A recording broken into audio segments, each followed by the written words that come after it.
Hi guys. So like Britt said, I'm in external affairs at the American Enterprise Institute.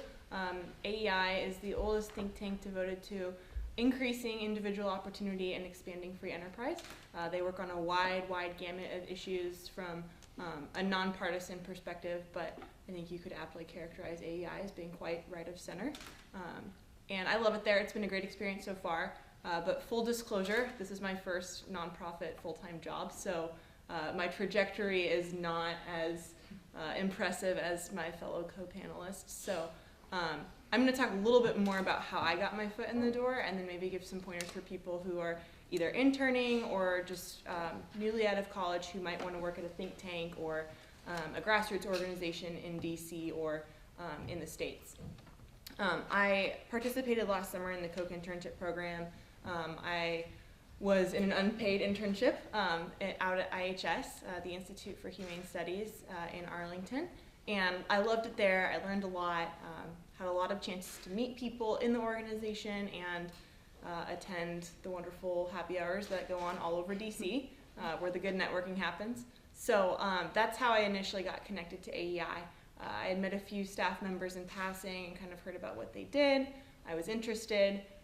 And then what really sealed the deal for me was hearing from Arthur Brooks, who's our president. He gave his awesome Road to Freedom speech. If you haven't heard it, Google it. It's great.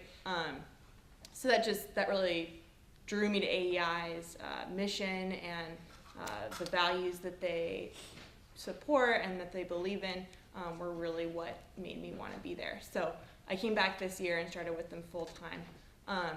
And it's been a really interesting experience so far. The role that I interviewed for is not the role that I'm in now already, even after only being there for less than a year. I came in wanting to interview for an HR role because I thought I like people and I like organizations and helping people and organizations work together. And midway through my interview process, they kind of rerouted me on a completely different track, and I ended up in external affairs now, which I'm totally grateful for. I think they knew my skill set better than I did at the time.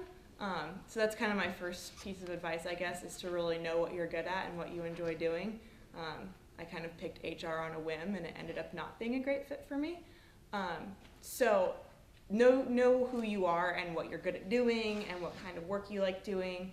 Even if you don't have a really long track record in the professional world, you still have lived with yourself for a very long time. So do some honest assessment before you go start applying. I'd also say, and this is really basic and should be common sense to everyone, but I've found that it's not, that doing your research on an organization before you apply is quite helpful. Knowing what they do and what they believe in and what kind of work they generate is super important.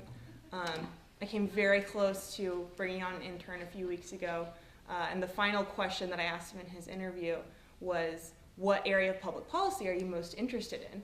Which I tend to think of as a softball question because you can answer it with pretty much anything. But he said the thing that he's most passionate about is making English the official language of the United States, which is something that AEI does not work on.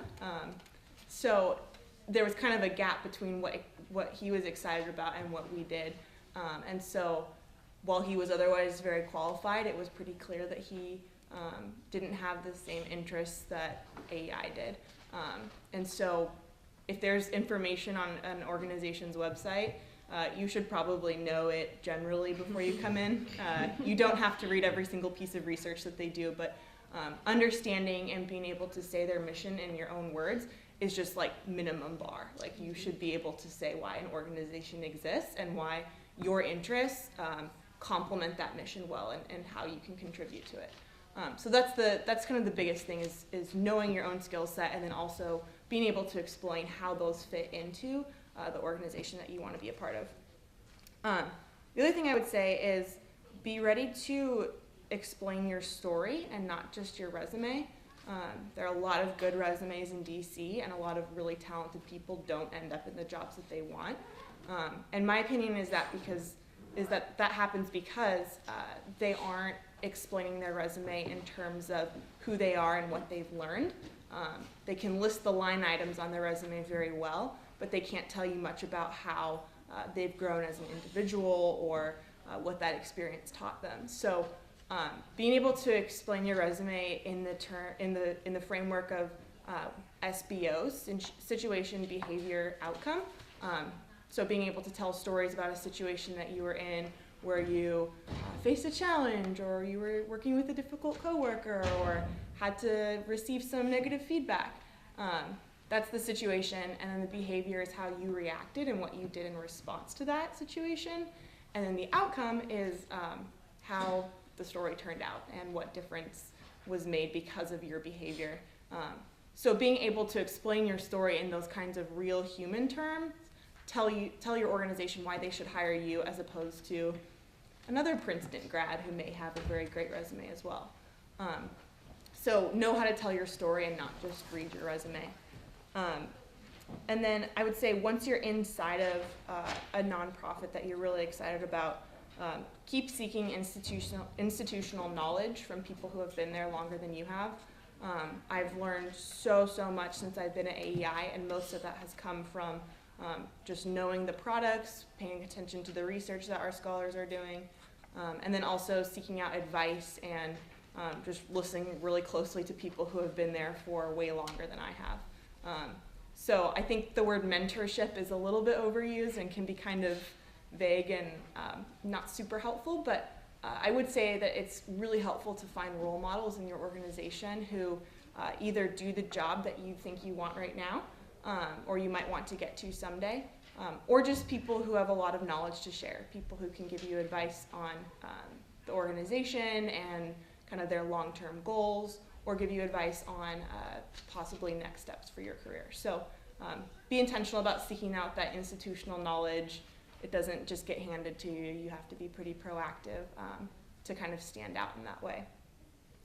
And then kind of the last thing that I would say, and I think that this comes from already kind of seeing this not work out so well for friends and acquaintances.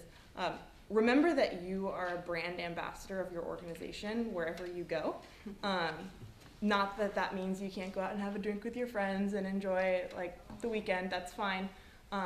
But DC networks are very enmeshed in one another, and if you develop a reputation for getting slammed on the weekends or for gossiping about people you don't like at your organization, that's going to get around, and people are going to tell their friends about so-and-so at this organization who you shouldn't hire, or who's kind of the pain. And that's just kind of, again, a no-brainer, but I've seen a lot of really talented people kind of slip up because they think that they're outside of their organization and that everything they say is off the record. But just be aware that you are representing your organization wherever you go, and you're also closing or opening doors for future jobs wherever you go. So just be mindful of how you behave and how you speak, both inside of your organization and outside, because reputation in DC is a big deal, as I'm sure you all know. So those are kind of my big points. I would say in general, though, that just especially for people who are starting out, be open to doing things that maybe you hadn't thought you would do before. You're likely not going to stay with your first job forever, so don't feel like if you try something new and don't like it, you have to do it forever. But be willing to kind of step out and do something different, whether that means being proactive and asking to do something different, or be willing to step up when there's a gap that needs to be filled. So yeah, just be open to lots of different possibilities, because you don't know where your next job might be.